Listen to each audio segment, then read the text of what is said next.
কাফের বেদিন মুশরিকরা পর্যন্ত নবীকে সম্মান করত। এরই ধারাবাহিকতায় পৃথিবীর শেষ পর্যন্ত দুনিয়াতে যত নাফরমান আসবে, যত বেদুইন কাফের মুশরিকরা আসুক না কেন, কিন্তু নবী মুহাম্মদুর রাসূলুল্লাহ সাল্লাল্লাহু আলাইহি ওয়াসাল্লামের জীবনী যখনই তারা মুতাআলা করবে, পড়বে, তখনই তারা ইসলামের পথে চলে আসবে।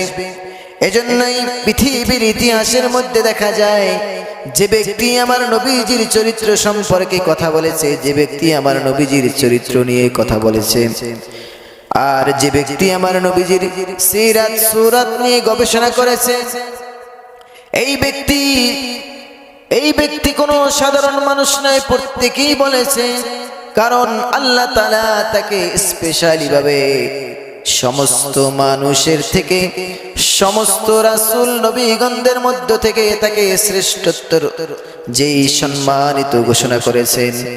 এই জন্যই তো আল্লাহ তাআলা বলেছেন, ইমামুল মুরসালিন, নবী গো আপনি সমস্ত নবীদের ইমাম।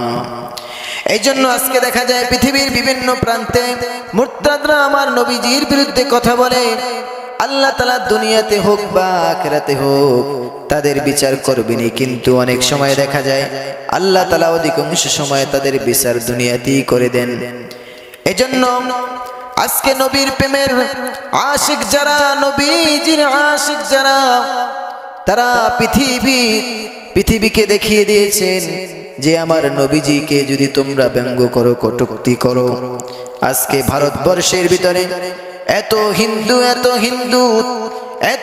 হিন্দু তারপরেও এমন এক নজির দেখিয়ে দিয়েছেন, পুরা বিশ্ববাসীকে তাক লাগিয়ে দিয়েছেন, পুরা বিশ্বের মানুষদেরকে একটি মেসেজ দিয়েছেন, হে বিশ্ববাসী তোমরা শোনো, আমরা ভারতবর্ষে হিন্দুদের কবলে থাকতে পারি, কিন্তু নবী মুহাম্মদুর রাসূলুল্লাহর শান মান নিয়ে যখনই কথা বলা হবে, নবী মুহাম্মদুর রাসূলুল্লাহ সাল্লাল্লাহু আলাইহি ওয়াসাল্লামের ইজ্জত নিয়ে যখনই কথা বলা হবে, তখনই আমরা ভারতবর্ষের মুসলমানরা নিজের জীবনকে বাজি রেখে নবীজির আশিক উম্মত হয়ে রাজপথে নামতে ভুলবো না।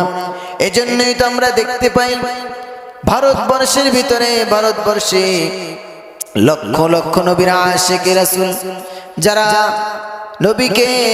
নবীর মুহাব্বতের পরিচয় দিয়েছেন, নবীর মুহাব্বতের ইশকের পরিচয় দিয়েছেন। আজকে নামদারি যারা নবীজির আশিক দাবি করে, নবীজির আশিক উম্মত দাবি করে, নবীজির মিলাদুন নবী পালন করে, কিন্তু সিরাতুন নবীর খবর নাই। আজকে নবীকে নিয়ে ব্যঙ্গ করা হয়, আর ওই সমস্ত নাস্তিকদের খবর নাই। আজকে নবীকে নিয়ে ব্যঙ্গ করা হয়, ওই যে নামদারি আশিক রাসূল সিন্নিখোর মিলাদুন নবী পালন করার, সেই জশ্নে জুলুস পালন করার সেই আশিক রাসূলদেরকে আজকে মাঠে দেখা যায় না।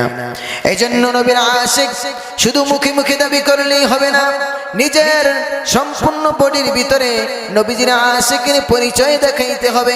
নবীজি যেভাবে দাঁড়িয়ে রেখেছেন তোমাকেও সেইভাবে দাঁড়িয়ে রাখতে হবে। নবীজি যেভাবে নিজের পোশাক পরিধান করেছেন সেইভাবে তোমার পোশাক পরিধান করতে হবে। নবীজি যেইভাবে নিজের হাত পা শরীর অঙ্গ প্রত্যঙ্গকে ইসলামী শরিয়া মোতাবেক যেইভাবে চলবে আল্লাহর রাসূল খুশি হন, সেইভাবে নিজের জীবনকে পরিচালনা করেছেন একজন আশিক রাসূল। নবীকে যারা খাঁটি মুহাব্বত করার কথা বলে, নবীকে যারা বলে আমরা নবীজির সব থেকে আশিক উম্মত, তাদের প্রমাণ হবে আজকে নবীকে নিয়ে ভারতবর্ষে ব্যঙ্গ করা হয়, আর তুমি মুসলমান, তুমি ঘরের মধ্যে বসে আসো, তুমি নবীজির মিলাদ কায়েম করো, নবীজির মিলাদুন নবী পালন করো, আর সিন্নি পেয়ে তুমি বাড়িতে বসে থাকো। এটার দ্বারা বোঝা যায় তুমি নিজের ধান্দা ছাড়া আর কিছুই তুমি পালন করো না। এই জন্য নবীর আশিক বলা হয় যে ব্যক্তি নবীজির সিরাত সুরাত সর্ববিষয়ে। এজন্যই বলা হয় নবীজির গোটা জিন্দেগিটা হলো আমাদের জন্য সিরাত অনুকরণ অনুসরণের বিষয়। আর নবীজির মিলাদ বলা হয় জন্ম বৃত্তান্ত সামান্য সময়। এজন্য নবীজি বলছেন মান আহাব্বা সুন্নতি ফাকাদ আহাব্বানি ওয়া মান আহাব্বানি কানা মাই ফিল জান্নাহ। যে ব্যক্তি আমার সুন্নতকে ভালোবাসবে, যে ব্যক্তি আমার সুন্নতকে ভালোবাসবে সে যেন আমাকেই ভালোবাসলো, আর যে ব্যক্তি আমাকেই ভালোবাসছে সে আমার সাথে জান্নাতে থাকবে। এই জন্য নবীজি বলেছেন নবীজির সুন্নাতগুলো যদি কোনো ব্যক্তি জিন্দা করে সেই ব্যক্তিকে আল্লাহ তাআলা 100 গলা কাটা শহীদের সওয়াব দান করবেন। এই জন্য আশিক রাসূল বলা হয় যে ব্যক্তির সম্পূর্ণ বডির ভিতরে নবীজির আদর্শ বাস্তবায়ন থাকে, যে ব্যক্তির শরীরের ভিতরে নবীজির আদর্শ থাকে তাকে আশিক রাসূল বলা হয়। বলা হয় নবীজির সিরাত অনুসরণ। নবীজির সিরাত হলো অনুসরণ, কারণ নবীজির সিরাত হলো আমাদের জন্য জীবন, আমাদের জন্য চলার পথ। যে ব্যক্তি নবীকে ভালোবাসবে সে তো আল্লাহকেই ভালোবাসলো। এই জন্য আল্লাহ তাআলা বলে বান্দারে যদি তুমি জান্নাত পেতে চাও তবে আমার হাবিবকে ভালোবাসো।